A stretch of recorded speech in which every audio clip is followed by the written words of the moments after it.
Just answer the question, okay? Please don't play with me right now. We're going to start with an obvious observation. That's what we specialize in.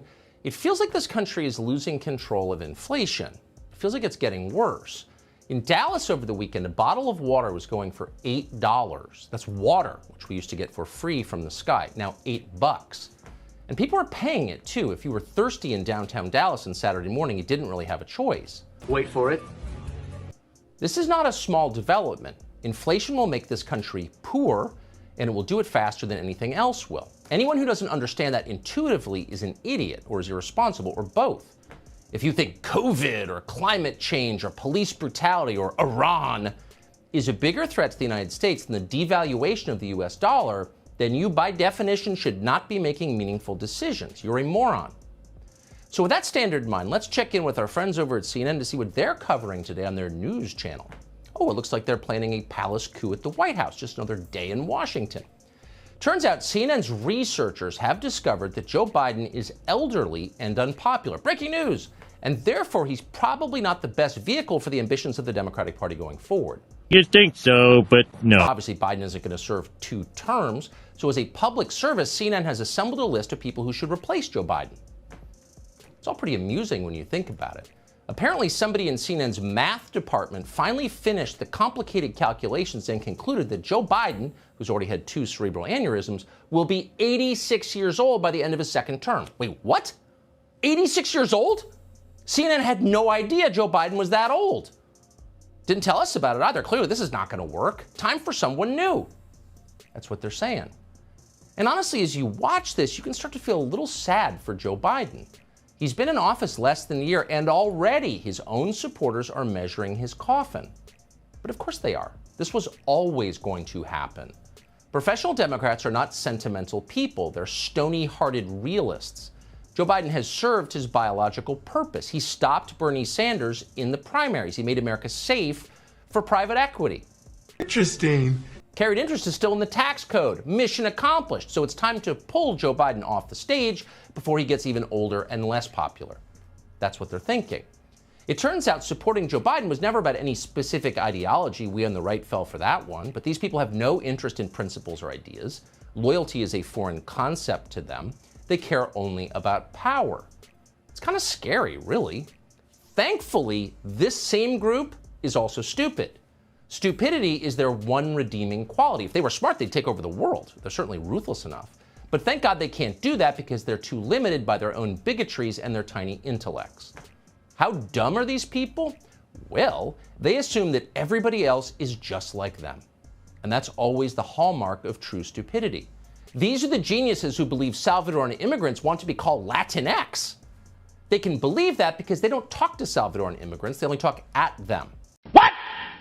So they have no idea that the average Salvadoran has social views that are so terrifyingly right-wing, they would be banned on Twitter instantly, assuming Salvadoran immigrants actually use Twitter, which most of them don't because they're smarter than CNN anchors. Remember when Nancy Pelosi was out there a couple of years ago talking about MS-13 when they were terrorizing Salvadoran immigrant communities, and she was assuring us they were little angels? They're children of God, she said. CNN never sent a camera to an actual Salvadoran community to ask what they thought of MS-13, the people terrorizing them. What do you think we should do with MS-13? Well, cut them into small pieces and feed them to the dogs. That would have been the answer. Didn't see that on CNN. What's their views on the trans community, you'd have to wonder. They're not put that in the air either. CNN hasn't even thought about doing those interviews because they assume they don't need to. The people at CNN believe that everyone who didn't vote for Donald Trump must have the same opinions and concerns as the average dingbat trustafarian in Bozeman. They imagine a world populated entirely by people like themselves, college-educated liberals with empty personal lives. And thank God they're wrong. Oh, okay. A world like that would be as sterile and bossy and anti-human as the White House press secretary. Imagine 8 billion Jen Psaki's. Ugh, horrifying. But in reality, humanity is far more interesting and far more, yes, diverse than that. Not that CNN has caught on. Nor do they have any idea how unpopular they are. Most Americans are not racist, no matter what you might hear, but an awful lot of them secretly do hate the nasty, uptight, self-righteous, entitled white liberals who run CNN and people like them. If you were to ask your average Trump voter, who do you really dislike? No, not that anyone would ever ask them that because nobody cares what they think, but if you were, they'd probably say to the CNN camera crew, actually, I'm not mad at black people. I'm mad at you. Dislike of that group of people, the people who have all the power in this country, is probably the deepest well of prejudice in the United States. And of course, it's totally justified. Does CNN know that? No, of course they have no idea. Wait till you see their list of replacements for Joe Biden. Each one is tailor-made to appeal to the dingbat trustafarian and Bozeman and no one else. First on the list, of course, is Kamala Harris, and that makes sense. She's the vice president. The problem is nobody likes Kamala Harris. No one has ever liked Kamala Harris, from her earliest days on the playground to her high school years in Canada to right now, which is December 15th, 2021. Why is Kamala Harris so unpopular? Because here's what she's like. Him sad, brain broken. Not and said, "Where's Kamala?" And apparently they left me like a block behind. I'd fallen out the street.